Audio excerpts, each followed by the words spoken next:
Area yang paling mudah kena serang rayap itu bagian bawahnya sink. Kenapa? Karena lembab. Dan kalau ada kebocoran pipa, airnya menetes ke bodi mebel.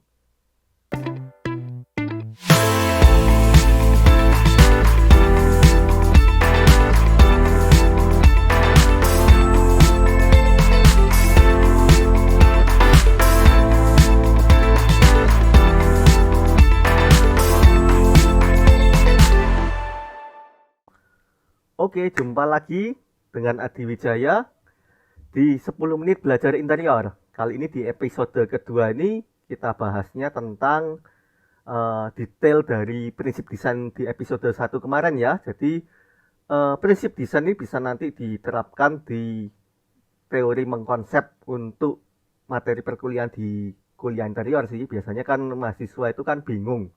Disuruh mengkonsep sama dosennya, bingung. Konsep itu apa? Nah, nanti prinsip desain ini bisalah dijadikan acuan untuk mengkonsep sebuah perancangan interior. Oke, ini penjelasan lebih detail dari prinsip desain yang sudah sekilas dijelaskan di episode 1 dari 10 menit belajar interior. Sekarang di episode kedua kita bahas lebih detail. Untuk tren klasik, minimalis, Korean, country, dan lain-lain ini relatif ya. Jadi Anda bisa menyarankan, tapi customer yang memilih suka-sukanya dia cocok yang mana. Nah, biasanya daripada menghabiskan banyak waktu hanya untuk memberikan alternatif style apa atau tren apa dari interiornya customer ini yang bisa jadi diterima, bisa jadi ditolak, lebih baik kasihkan aja contoh-contoh desain yang ada di Pinterest ya, lebih tepatnya contoh-contoh interior ruangan. Biarkan customer itu yang memilih sendiri, jangan Anda. Kalau Anda yang memilih, nanti customer menolak, besok Anda lagi kasihkan alternatif lain, customer menolak, lama-lama itu bisa gegeran sendiri, malah customer itu yang pegah sama Anda sendiri, repot. Sekarang kita coba contoh nih ya, ambil desain dari Pinterest seperti ini. Ya, yang pertama tinggal buka Google lalu ketik Pinterest.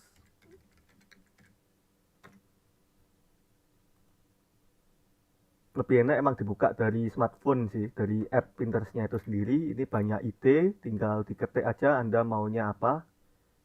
Minimalis interior. Nah, tinggal kasihkan ke customer aja, yang cocok dia yang mana.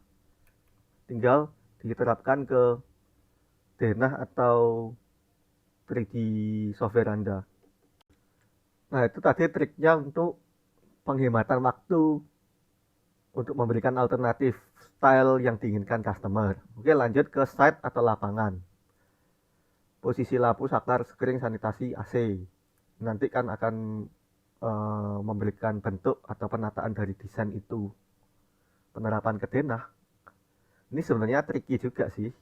Anda bisa melihat keseriusan customer Anda dengan menanyakan, bisa nggak survei ke lokasi supaya bisa tahu posisi lampunya, saklar, screen, sanitasi, AC. Ya maksudnya supaya bisa pinjam kunci gitu.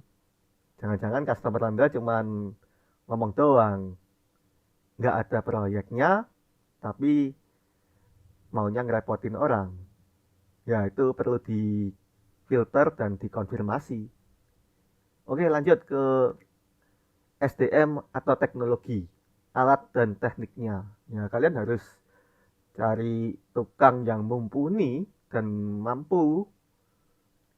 Nanti kita bahas di episode-episode selanjutnya ya, untuk cara ngetes tukang yang mumpuni atau mampu itu bagaimana. Karena apa? Karena menurut pengalaman, 1 bulan ini aja sudah ada teman saya yang sambat atau mengeluh karena ditipu oleh mandor atau tukangnya. Itu menarik, sekolah mahal itu. Kalau di sekolahan mana diajari, sekolahnya di lapangan. Oke, lanjut ke karakter. Kalau ini Anda harus survei ke owner dari proyek itu sih, yang menempati interior atau rumah itu. Jadi kepercayaannya dia apa, requestnya apa, kebiasaannya apa, tinggi badan penting karena nanti akan pengaruh ke ergonomi dan bentuk, warna, dan penataan ruangan juga. Ergonomi itu dimensi ya. Ini kalau dibahas ya di episode selanjutnya aja deh. Banyak dimensi yang Anda harus pahami dan hafalkan supaya mebel itu ergonomis itu bagaimana, enak, nyaman digunakan oleh pengguna. Untuk budget ya kalau budgetnya bagus ya hasilnya kualitasnya atau bahannya ya bagus. Kalau budgetnya rendahan ya kualitas atau hasilnya itu ya begitu-gitulah, so-so lah. Cuman biasanya kalau menurut pengalaman yang membuat mebel atau interior itu bagus itu selain dari material ya dari lightingnya, pencahayaannya, instalasi lightingnya itu bagaimana. Oke, lanjut. Untuk iklim, hati-hati.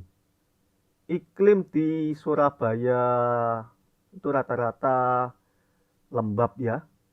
Apalagi Surabaya, Kenjeran, Pakuan City, daerah Kenjeran itu kan dekat laut. Biasanya hawanya itu asin. Jadi kalau menggunakan bahan yang dari besi atau stainless, hati-hati, stainless juga bisa karatan tergantung jenisnya. Itu sebaiknya dipertimbangkan atau dipelajari lebih dalam lah.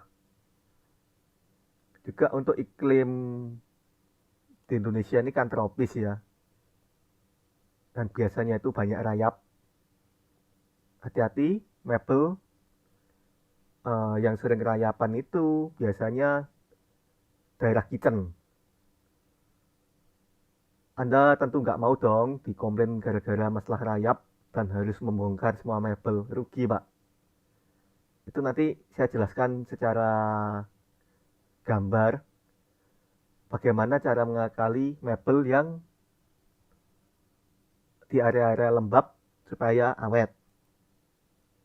Jadi kita harus menggunakan jenis bahan atau merek kualitas yang baik. Nah, ini ada contoh kasus kitchen set. Biasanya area yang paling mudah kena serang rayap itu bagian bawahnya sink. Kenapa? Karena lembab. Dan kalau ada kebocoran pipa, airnya menetes ke bodi mebel. Biasanya tripleknya itu akan lapuk dan jadi makanannya rayap, sehingga rayap akan datang. Selain itu, di backingan mebel ini, yang warnanya merah ini, istilah Jawanya itu gedekan mebel itu paling sering terserang rayap, biasanya dari dinding yang ngesip atau lembab. Mungkin rumah customer Anda tidak ngesip atau tidak lembab, tetapi rumah tetangganya kalau ngesip atau lembab itu akan menulari dinding rumah customer Anda.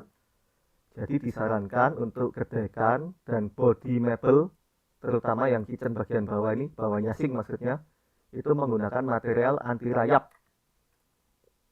Namanya PVC board.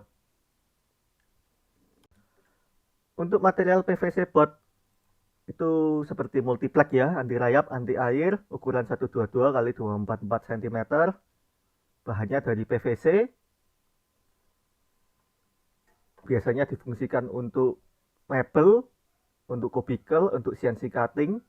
Bisa mengontak saya di nomor ini 0818030800664 dengan Adi Wijaya, ada WhatsApp-nya. Saya dengan senang hati akan memberikan informasi tentang PVC board ini. Terima kasih. Nah, itu tadi adalah materi 10 menit belajar interior bersama Adi Wijaya di episode kedua. Teman-teman yang belum subscribe, silahkan pencet tombol subscribe yang ada di bawah supaya tidak ketinggalan materi-materi pembelajaran berikutnya. Sip.